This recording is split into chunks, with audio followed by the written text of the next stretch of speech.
4, versículo 6. Porque Dios, que mandó que de las tinieblas resplandeciese la luz, es el que resplandeció en nuestros corazones para la iluminación del conocimiento de la gloria de Dios en la faz de Jesucristo. Hermanos amados, paz del Señor. Hay un texto muy conocido en las Sagradas Escrituras que está en Primera de Juan, capítulo 1, versículo 5. Dios es luz. Lo conoce, ¿cierto? ¿Qué significa en las Escrituras Sagradas la metáfora de que Dios sea luz? Habla acerca de su carácter, de su naturaleza. Quiere decir que en Dios no hay ningún tipo de tinieblas. Quiere decir que Dios está completamente alejado del pecado. Él es luz. Su carácter es santo y su carácter es puro. Y esa metáfora de la luz es utilizada en todo el Antiguo y Nuevo Testamento para referirse a la naturaleza de Dios. El versículo que acabamos de leer, 2 Corintios, capítulo 4, versículo 6, nos está hablando de una operación divina que ilumina el corazón del ser humano. Recuerde que el ser humano está entenebrecido en su mente. Está entenebrecido ¿por qué? Uno, porque el hombre ha pecado. Y cuando el hombre peca, se vuelve, según Efesios 5:8, tinieblas. Su mente está oscurecida. ¿Listo? Y también el versículo 4 del mismo 2 Corintios, capítulo 4, dice que hay una operación satánica para entenebrecer la mente del ser humano para que no le resplandezca el evangelio de luz de nuestro Señor Jesucristo. Nosotros, como creyentes, ya en nuestra vida Dios iluminó. Y cuando vino la iluminación, vino la salvación, vino Jesucristo. Y el escritor va a hablar de esa iluminación en la mente de los creyentes basándose en la creación. Vuelvo a leer el versículo. Porque Dios, que mandó que de las tinieblas resplandeciese la luz, es el que resplandeció en nuestros corazones para iluminación del conocimiento de la gloria de Dios en la faz de Jesucristo. Claramente el escritor está haciendo una referencia al Génesis. ¿Recuerda? Cuando dijo Dios, sea la luz. O sea, que se manifieste la luz. Que había oscuridad, había un caos. Entonces, en medio de esa oscuridad, el Creador Todopoderoso dijo, sea luz. Sea no que se cree, que se manifieste la luz. ¿Cierto? Entonces, de la misma manera, las tinieblas espirituales están sobre la mente de las personas que aún no han sido redimidas, hermanos. Hasta que Dios brille en sus corazones, tendrán una mente entenebrecida, oscurecida, donde no pueden conocer quién es Dios, donde no pueden conocer quién es Jesucristo. ¿Para qué resplandeció Dios en nuestros corazones? Es el que resplandeció en nuestros corazones. Dios, a través del Evangelio, brilló en nuestros corazones. Produjo luz, así como la analogía de la creación, cuando dijo sea la luz, produjo luz ¿en dónde? En nuestras vidas, ¿cierto? Produjo luz en nuestro corazón, ¿cierto? Dios, a través del Evangelio iluminó nuestras tinieblas y las iluminó para que después nosotros pudiéramos reflejar la luz de Dios. Este lenguaje es propio del apóstol Juan en el Nuevo Testamento. Entonces, ¿cuál es el propósito de la iluminación? Que dice aquí el apóstol Pablo, ¿cierto? El propósito de la iluminación es que podamos entender la gloria de Dios en la faz de Jesucristo. Ese es el propósito de ser iluminados. Que nosotros podamos conocer cuán glorioso es Dios cuando vemos ¿a quién? A Jesucristo. Cuando dice en la faz de Jesucristo, significa rostro. Entonces, cuando una persona conoce profunda e íntimamente a Jesús el Cristo, está conociendo la gloria de Dios. Por eso necesitábamos ser iluminados, porque nuestra mente natural no podía conocer al glorioso Dios a través de nuestro Señor Jesucristo.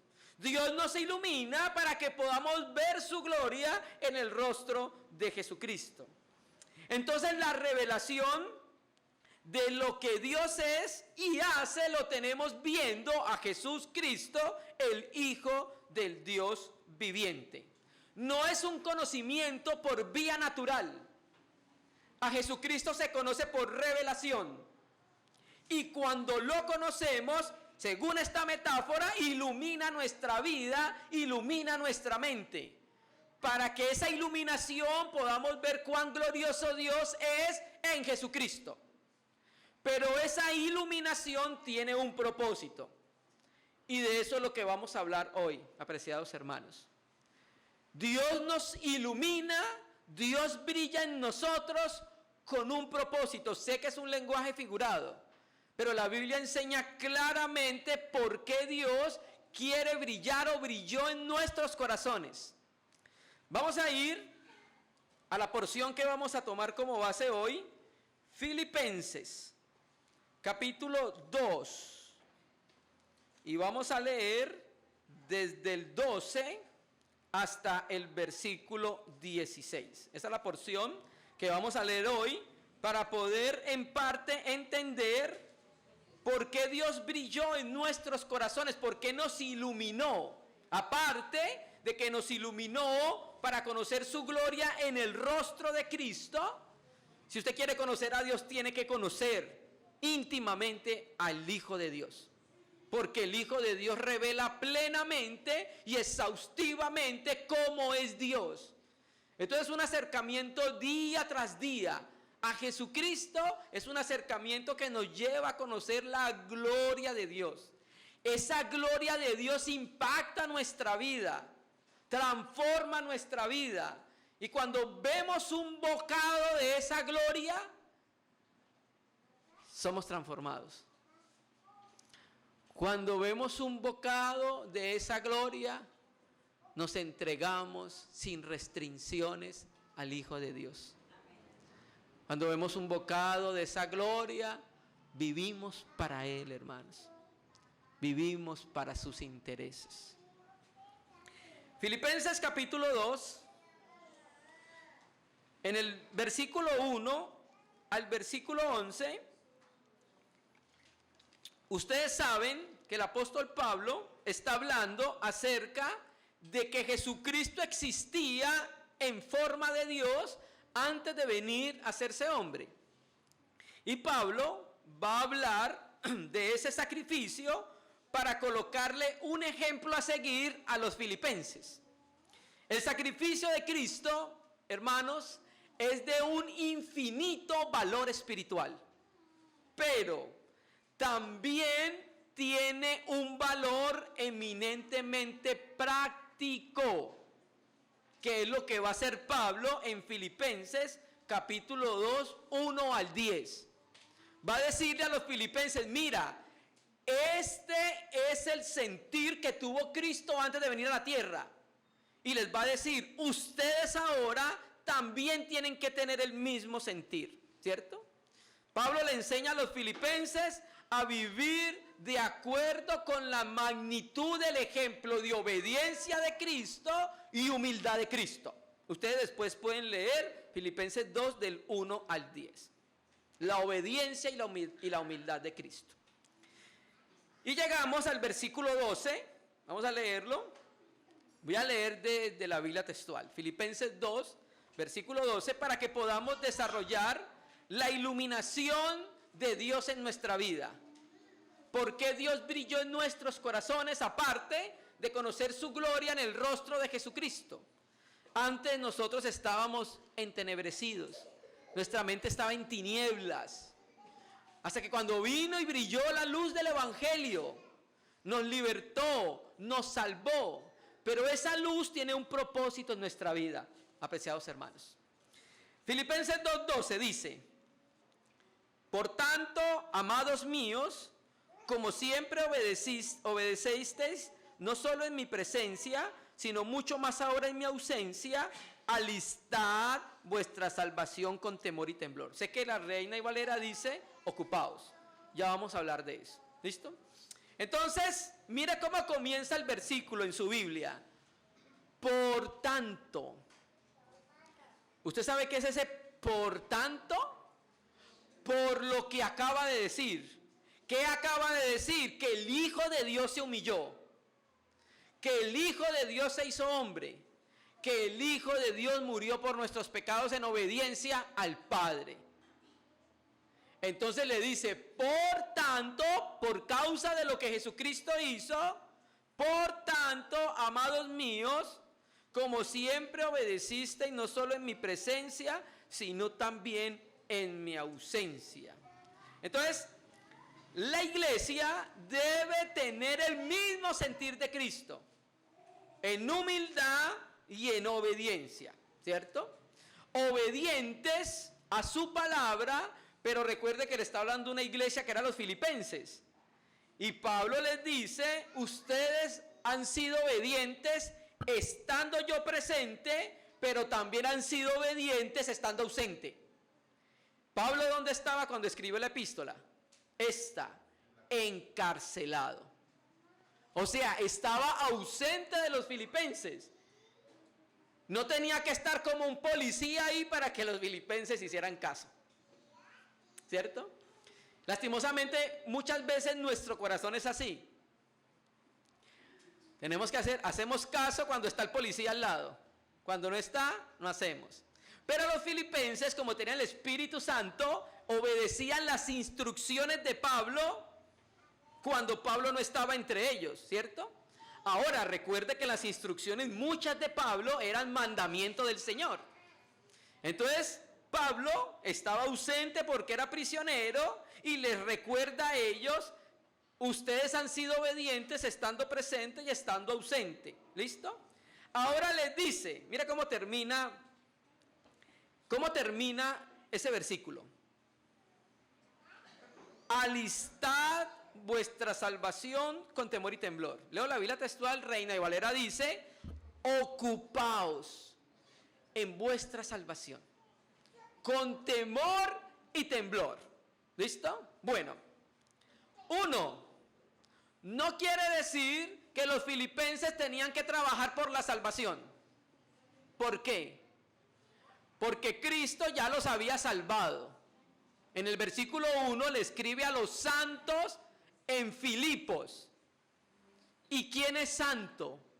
Todo aquel que ha sido puesto en Jesucristo y participa de la santidad de Cristo.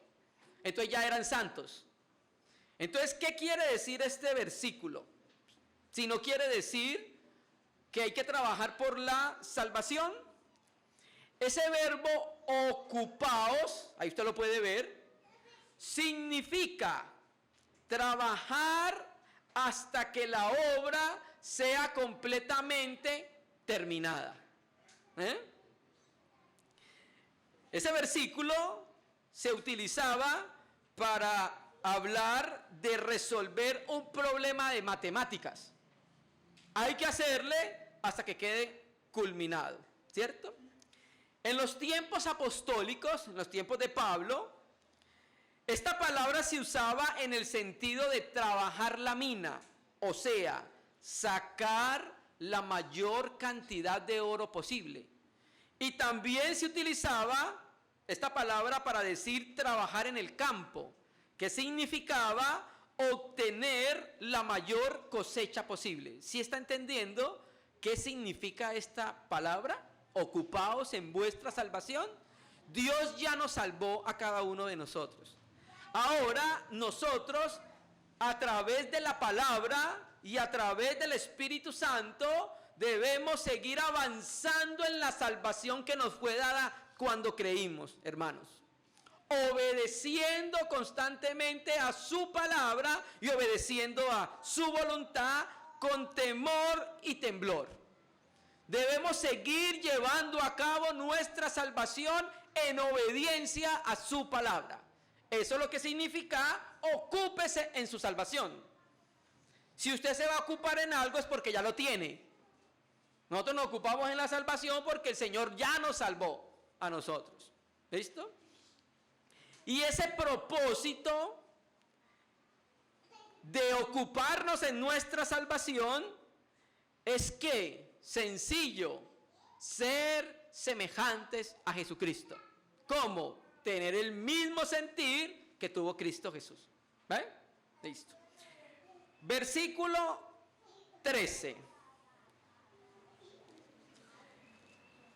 Porque, leo la Biblia textual, va a haber un cambio con la Reina y Valera.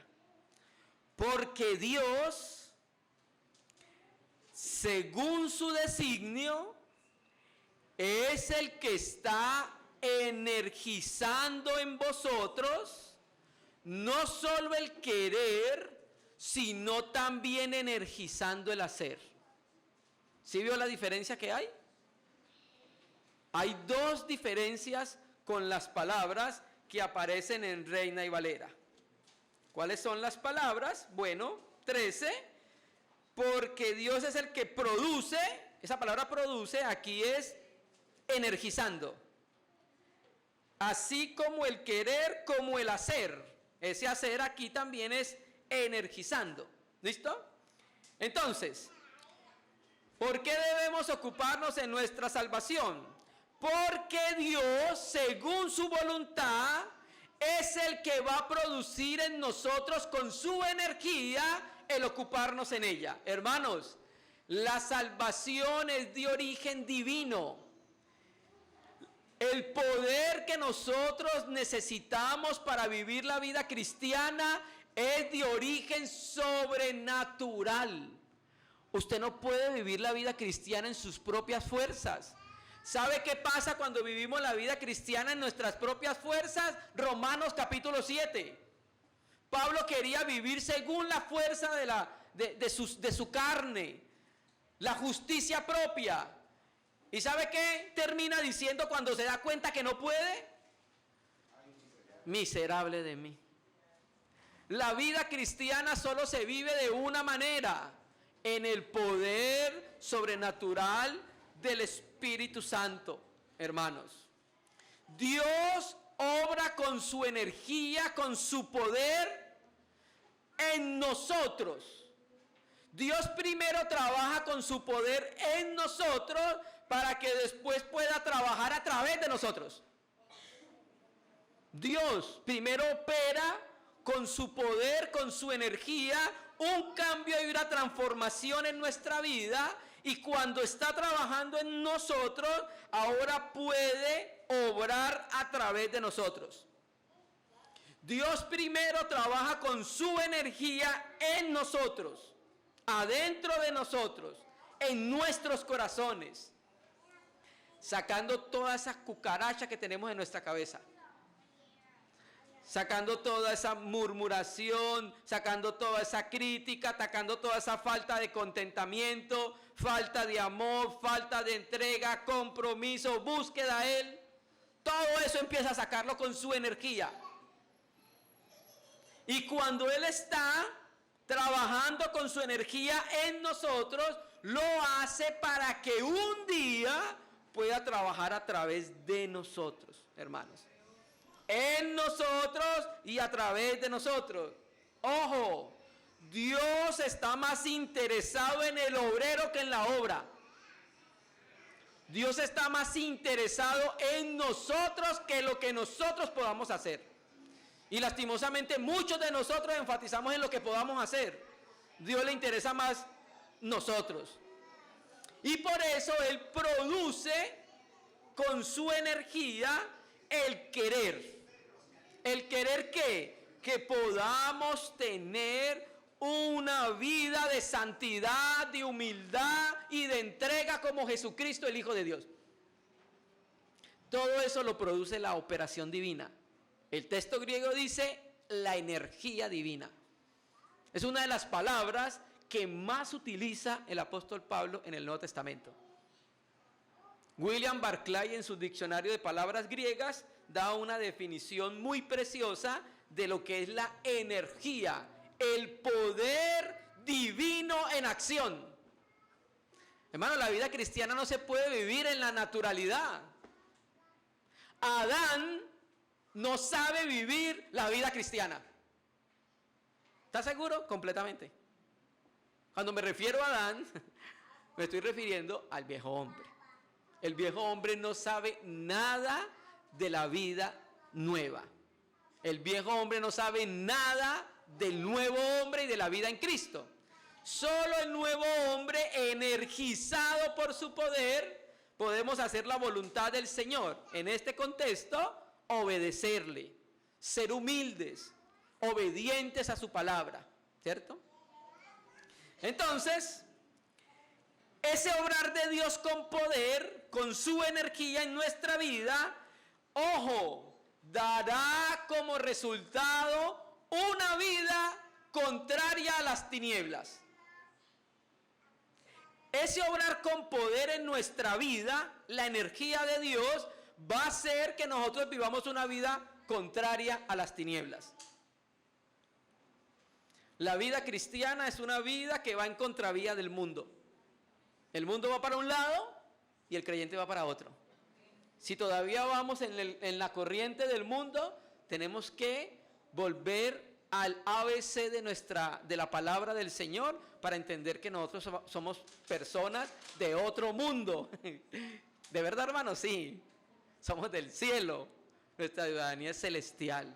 Entonces nosotros debíamos ir en otra corriente porque el Espíritu nos fortalece, nos ayuda a dar la vuelta y al caminar dándole la espalda al mundo. ¿Listo? Entonces Dios con su poder energiza nuestra vida para capacitarnos para vivir como Cristo, tener el mismo sentir de Cristo, obedientes, humildes, entregados como Él. Versículo 14. Entonces mire lo que produce la energía.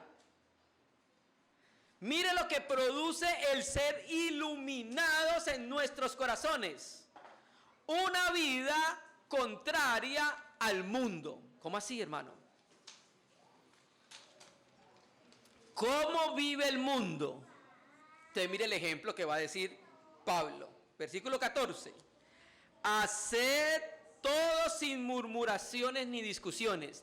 A eso me refería con que el sacrificio del Señor Jesucristo, Filipenses 2:1 al 10, es eminentemente práctico. Porque aquí esa iluminación de la obra de Cristo en nuestra vida va a hacer que vivamos una vida contraria al mundo y diferente al mundo, ¿cierto? Entonces Pablo dice, haced todo. ¿Qué está haciendo Pablo? Contrastando la vida del creyente con la vida de aquellos que viven en el mundo. ¿Cómo viven las personas que viven en el mundo sin la luz del Evangelio? Sin la iluminación. Versículo 14.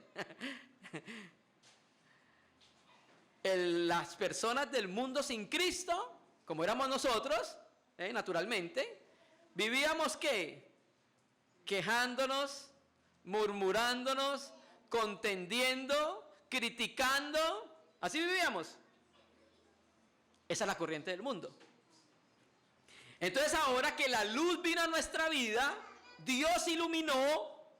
Ahora dice, haced todo sin murmuraciones ni discusiones o contienda, como dice la Reina y Valera. ¿Listo?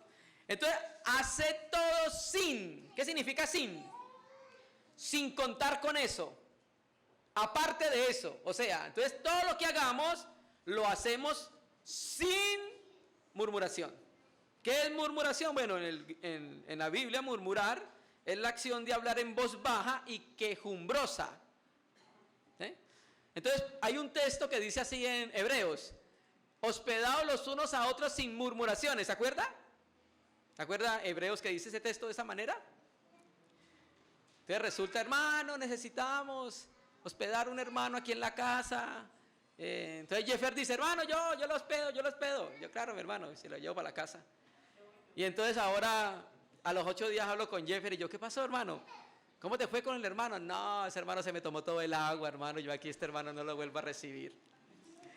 Murmurar sin, hospitalario sin murmuración. Hace todo sin murmuración. Gracias, Señor, por el hermano que tomó el agua, tenía sed. Y tú me dices que no se quedará sin recompensa ni un vaso de agua.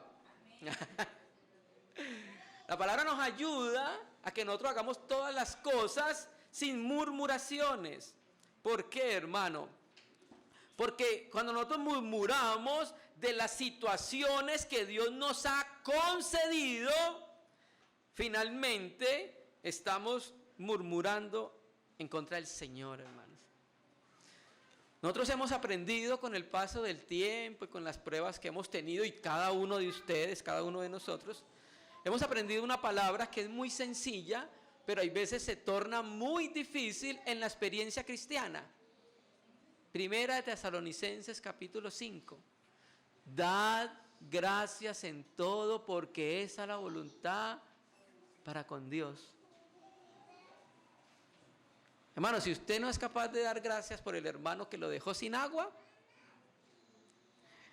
necesitamos ser más iluminados con la palabra. ¿Quién sabe? De pronto el Señor le va a mandar por allá un carro tanque de agua. Por eso nosotros, hermanos, no debemos murmurar ni criticar nada de lo que ocurra en nuestra vida. Debemos tener agradecimiento al Señor y orar al Señor por las cosas que estamos viviendo. ¿Listo? Entonces, así viven los hijos de la luz, contrario al mundo. Haced todo sin murmuraciones ni discusiones, o sin contienda. Usted recuerda cuando usted vivía en su casa, por ejemplo, ya los que estamos fuera de casa, y vivíamos con nuestra familia, con nuestros hermanos, bueno, con los que vivíamos en casa, ¿cada cuánto había contienda en la casa? Habían casas, y como yo soy de pueblo, en las que las contiendas iban con machete y todo. Se escuchaba apenas cuando rayaba el piso, ahí el pavimento. En otras las contiendas eran más suaves, ¿cierto? Uno que otro ojo morado por ahí. Así vive el mundo, en contienda, en murmuración y en contienda. Esta palabra contienda es la palabra griega dialogismos, así aparece en el griego, ¿cierto? Y es una palabra que enfatiza más lo intelectual, el conocimiento. O sea, significa cuestionar o criticar con una actitud negativa hacia Dios, ¿cierto? ¿Sabe qué pasa con el pecado de murmurar y el pecado de dialogismo, de contienda o discusión? Escúcheme, apaga el poder del Espíritu Santo en nuestra vida. ¿Sabe por qué no hay creyentes que no caminan el poder del Espíritu Santo? Porque mantienen murmurando y contendiendo, hermanos. Una de las razones. El Espíritu Santo entonces ahí no tiene base cómo operar por este pecado de la murmuración, ¿cierto? Hermano, y quizá uno de los pecados que más ha traído destrucción a la iglesia es la murmuración, las críticas destructoras, la falta de sinceridad en nuestras relaciones, hermano. Entonces, ¿qué dice el Señor en su palabra? Que los que hemos sido iluminados, que nos dio el mismo sentir de Cristo, que nos está energizando con su poder para hacer lo que le agrada delante de Él, vamos a tener una vida contraria al mundo de las tinieblas. ¿Y cómo vive el mundo de las tinieblas? Así. Así vivíamos nosotros, ¿se acuerdan? Yo sé que se acuerdan. Así vivíamos nosotros, ¿cierto? Versículo 15.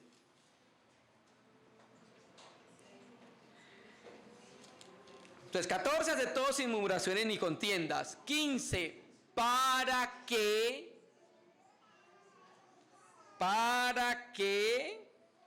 seáis irreprensibles y sencillos, hijos de Dios sin tacha, en medio de una generación perversa y depravada, entre los cuales resplandecéis como luminares en el mundo. Ese para qué que coloca Pablo ahí, haced todo sin murmuración y contiendas, ¿para qué? ¿Para qué debemos vivir una vida sin contiendas, sin críticas, sin murmuraciones? ¿Para qué? Ahí tienes la explicación. Ese para que seáis expresa el propósito de hacer todo sin murmuración y contienda. Para que seáis uno, irreprensibles. Como hablábamos anoche con los hermanos en la reunión de varones, irreprensible no significa una persona que no peque o no se equivoca. Porque si tenemos un hermano o una hermana que no peca y no se equivoca, ¿qué quiere decir? Que tenemos a Dios entre nosotros y no nos habíamos dado cuenta.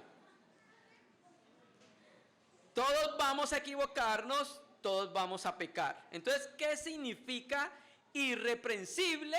Es cuando un hombre o una mujer puede reprenderse antes de que alguien lo reprenda. Me explico. Es una persona que el Espíritu Santo lo ilumina para darse cuenta de las fallas que está cometiendo y la misma persona se arrepienta antes de que venga alguien a reprenderlo. Irreprensible, ¿cierto? Entonces, hermano, cuando un creyente vive en santidad, sin murmuración ni contienda, no le da motivos a nadie para que tenga acusaciones contra él. Irreprensible, ¿cierto? ¿Cuándo sucede eso? Cuando un creyente es espiritual, tiene una comunión fluida con el Espíritu Santo y le va a ir mostrando cuándo se va equivocando.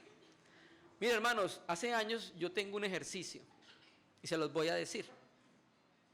Cuando pasa algo en la iglesia y mi esposa es testigo, el primero al que le echo la culpa, a mí. Es lo primero que yo hago. Señor, ¿fui yo? Porque eso nos ayuda mucho a que el Espíritu Santo tenga una base sobre la cual operar. Porque generalmente cuando decimos fue el otro, el Espíritu Santo no tiene una base sobre la cual operar, ¿cierto? La luz del Señor ilumina nuestras tinieblas, pero estando en su luz. ¿Y cómo estamos en su luz? En la comunión. Entonces mis hermanos que están en la comunión conmigo pueden ver mis espaldas, que yo no puedo ver. Me pueden ir ayudando en este proceso de crecimiento que todos tenemos. ¿Listo? Entonces, haced todo sin murmuraciones y contienda para que seáis que nadie tenga nada que decir de ustedes, porque ustedes no murmuran, no son contenciosos, no son criticones, no tienen falta de contentamiento. ¿Listo? 2, para que seáis, ¿qué más? Sencillos. ¿Qué es sencillo en la Biblia? Bueno, esta palabra se usaba en el tiempo bíblico con referencia al vino que no se mezclaba con agua. O también se usaba con referencia al metal que no se mezclaba con otros metales, o sea, no había amalgama de metales. Era como limpio de eso. ¿Listo? ¿Qué significa entonces en el contexto que venimos hablando ser sencillos sin hipocresía? Que tiene solo una forma de vida, que no es condenada y todo el mundo lo puede ver. No tiene una doble vida. ¿Vale? ¿Y qué más? Para que seáis ¿qué? Sin mancha. O sea, la persona que ha sido energizada, Dios brilló en esta persona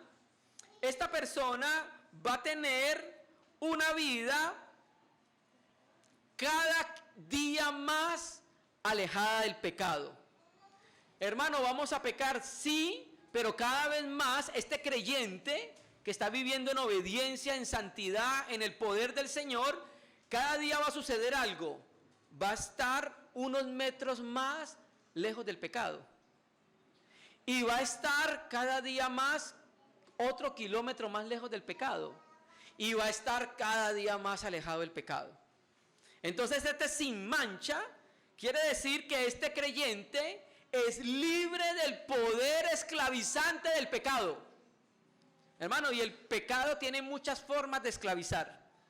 En esos días, Dios mediante, vamos a hablar una serie donde vamos a hablar acerca de eso, hermanos. Cómo el pecado esclaviza incluso a los creyentes. ¿Listo? Para que seáis irreprensibles, nadie tenga nada que decir de ustedes, sencillos, una vida que todos conocen, hijos de Dios sin tacha, sin mancha, que no tiene una vida pecaminosa, no está manchado por la práctica del pecado, cualquier forma de pecado. ¿Listo? En medio de una generación perversa y depravada. Por eso estamos hablando de la luz. Cuando un creyente vive de esta manera, cuando vive con esa ausencia de contaminación, este creyente va a ser un testimonio al mundo de tinieblas.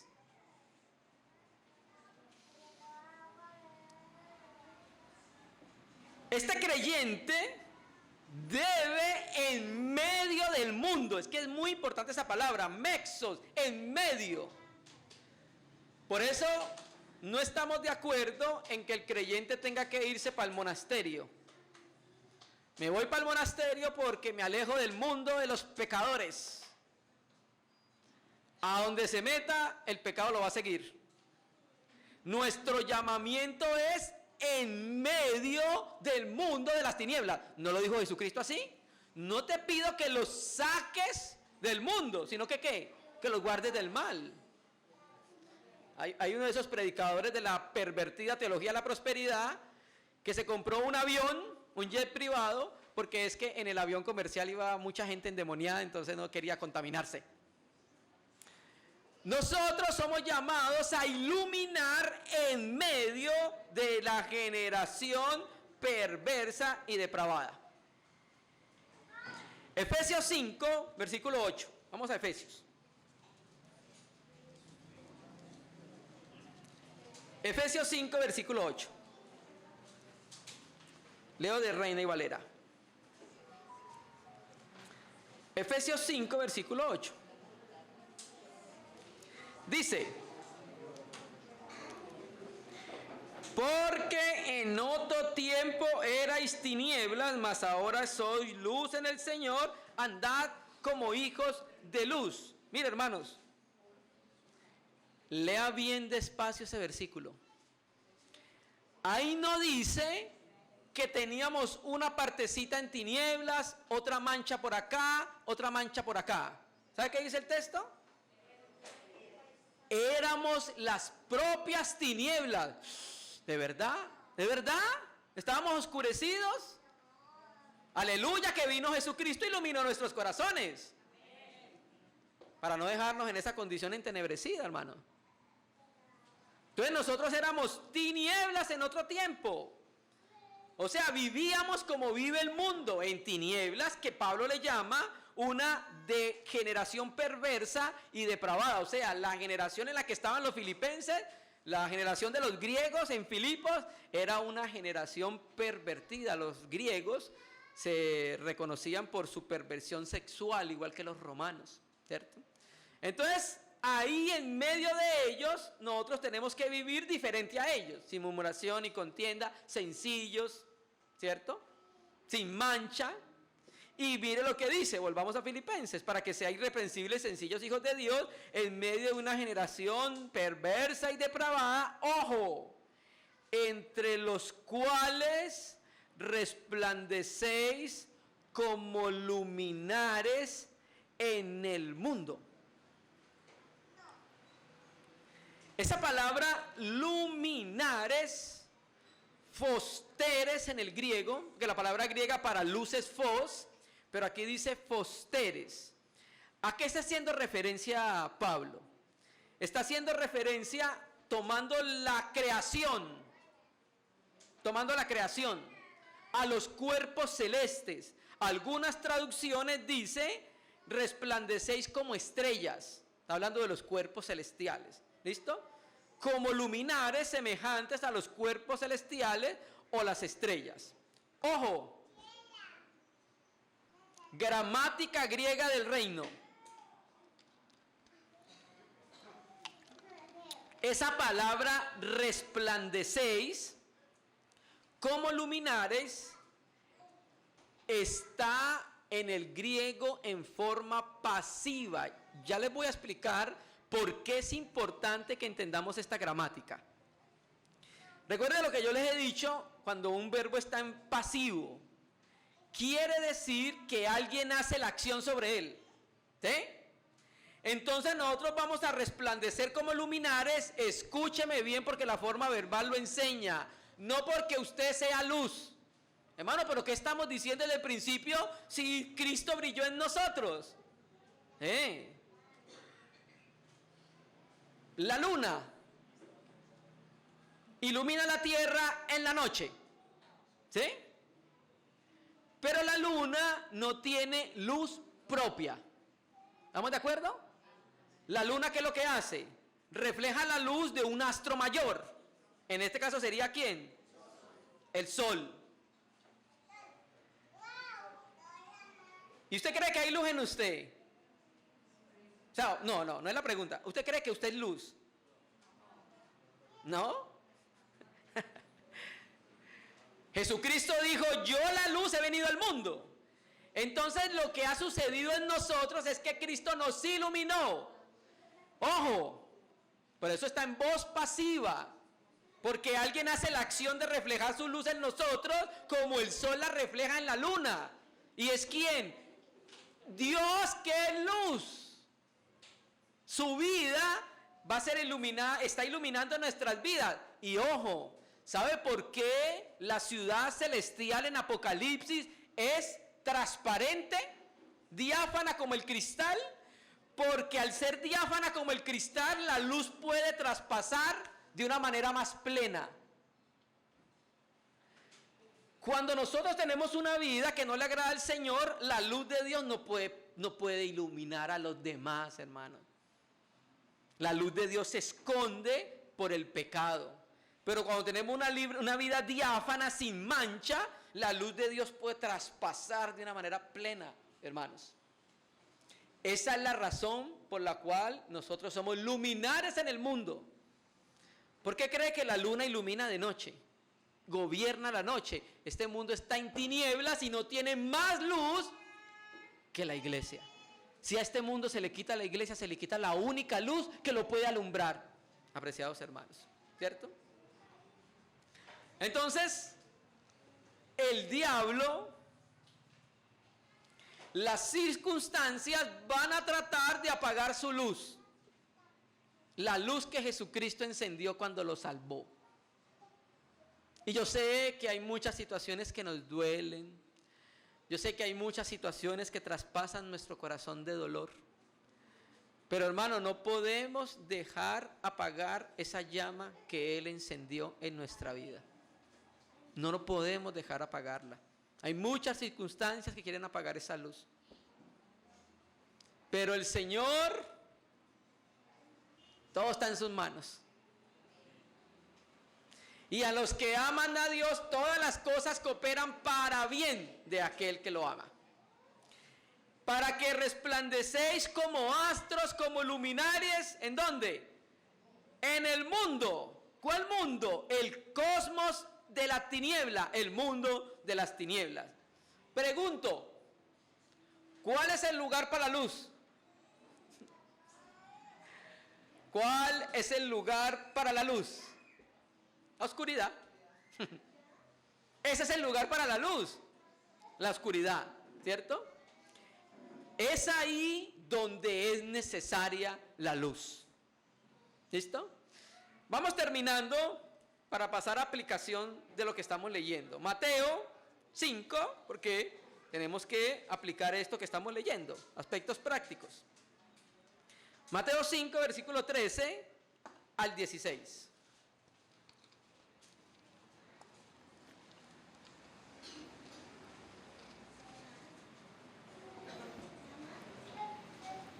Mateo 5, versículo 13 al 16. Dice, no, vamos a leer desde el 14.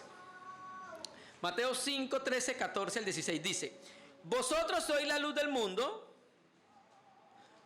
Una ciudad asentada sobre un monte no se puede esconder. Ni se enciende una luz y se pone debajo del almud. Almud es un cajón. Sino sobre el candelero y alumbra a todos los que están en casa. Escuche su palabra, escuche la palabra de Dios. Así alumbre vuestra luz delante de los hombres para que vean vuestras buenas obras y glorifiquen a vuestro Padre que está en el cielo. Este versículo 16 explica de una manera práctica qué significa la luz que Dios depositó en nosotros y por qué nosotros debemos ser luminosos en este mundo de tinieblas. ¿Listo? El evangelio también se expresa con acciones, no solo con palabras. ¿Listo? Entonces los cristianos, los que somos los portadores de la luz de Dios en este mundo, no podemos esconder la luz que el Señor nos ha dado. Y la escondemos como cuando pecamos.